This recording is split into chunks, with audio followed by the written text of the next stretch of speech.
ఇప్పుడు రమణ పెరియ పురాణం పుస్తకంలో మొదటి చాప్టర్ అయినటువంటి అలఘమ్మాల్ రమణ మహర్షి గారి తల్లి గారి గురించి చదువుదాము. సో దీంట్లో మనం ముందు మాట కంప్లీట్ చేసుకున్నాము. పరిచయము రచయిత గణేశన్ గారి పరిచయం కంప్లీట్ చేసాము. అదేవిధంగా దీంట్లో మొత్తం 75 మంది భక్తుల గురించి వివరించారు.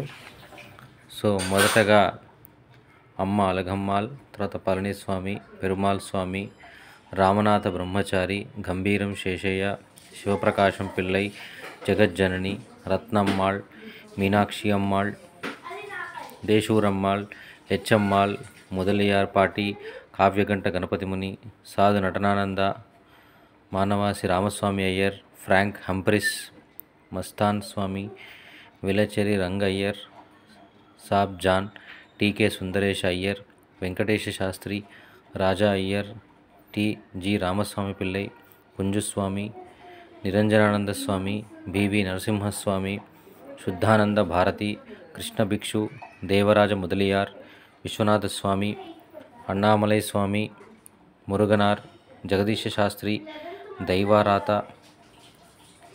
KP Lakshmana Sarma, Munagala Venkataramaiah, KB Nambiar, professor BV Subbaramaiah,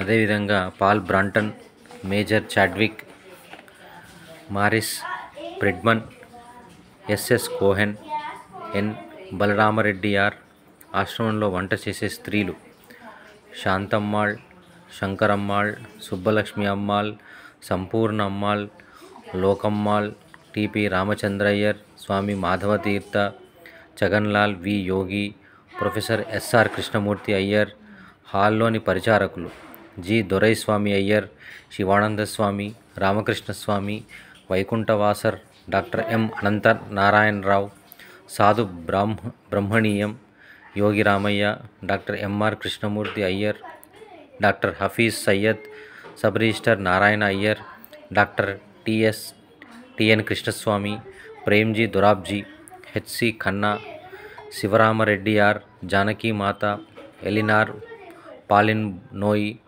Suri Nagamma, Arthur Osborne, Papaji, Robert Adams, Lakshmanaswami, Yogiram Surat Kumar, వోల్టర్ కీర్స్, Nagalakshmi.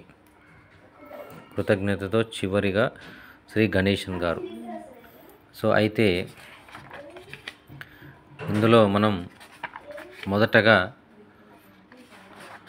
First chapter అమ్మ అలఘమ్మాల్ రమణ మహర్షి గారి తల్లిగారి గురించి తెలుసుకుందాం. అది 1879వ సంవత్సరము, స్థలము దక్షిణ భారతదేశంలోని తమిళనాడు రాష్ట్రములోని మారుమూల గ్రామం. ఆ రోజు ఆరుద్ర దర్శనము. అరుణాచలేశ్వరుడు అనంతమైన జ్యోతిస్తంభము నుండి వెలువడి అహంకారముతో పోట్లాడుకుంటున్న దేవతల అహంకారమును నాశనము చేసి వారి జ్ఞానమును ప్రసాదించిన రోజు. ఆ శుభదినమున అర్ధరాత్రి వేళ తిరుచులిలోని ప్రసిద్ధిగాంచిన భూమినాథేశ్వర ఆలయంలో ఈశ్వరుడు ఊరేగింపునకు ముగించుకొని గుడికి తిరిగి వచ్చిన వేళ ఆ ఊరిలో ఉత్తర వీధిలోని ఒక చిన్న గృహములో ఒక పసికందు రోదన వినిపించింది. మాతృదేవి అలఘమ్మాల్ ఒక మగబిడ్డను ప్రసవించింది. ఆ పసిబిడ్డే కాలాంతరంలో భగవాన్ రమణ మహర్షిగా ప్రఖ్యాతి గాంచారు. ఆయన చిన్ననాటి పేరు వెంకటరామన్. ఆయన జీవితం అంతటిలోనూ అగ్ని కాంతి యొక్క అంశములు ముఖ్య పాత్ర వహించినవి. భగవాన్ తల్లి ఎన్నిసార్లు గర్భవతిగా ఉన్నప్పటికీ భగవాన్ ఆమె కడుపులో ఉన్నప్పుడు మాత్రమే మంటలు ఆమెకి బాధించేవి. ఆ బాధ నుండి ఉపశమనమును పొందుటకు వేప ఆకులు, మారేడు ఆకులు గుజ్జుగా నూరి పొట్టకు రాయవలసి వచ్చేది. తర్వాత బాలుడు జన్మించినప్పుడు గుడ్డిదైనటువంటి మంత్రసాని ఒక గొప్ప వెలుగును చూసింది. చాలా చిన్నతనములోనే భగవాన్ హృదయ స్ఫురణను వినగలిగేవారు. రోజంతా స్ఫురణ శబ్దమును వింటున్నప్పటికీ ఆ శబ్దం ఏమిటో ఆయనకు తెలియదు. తదుపరి ఆయన సద్గురువుగా వెల్లడైనప్పుడు మీరు ఆ హృదయ స్ఫురణం గురించి ఎవరినైనా అడిగి ఎందుకు దాని వివరములు తెలుసుకోనలేదు అని ఎవరో ప్రశ్నించగా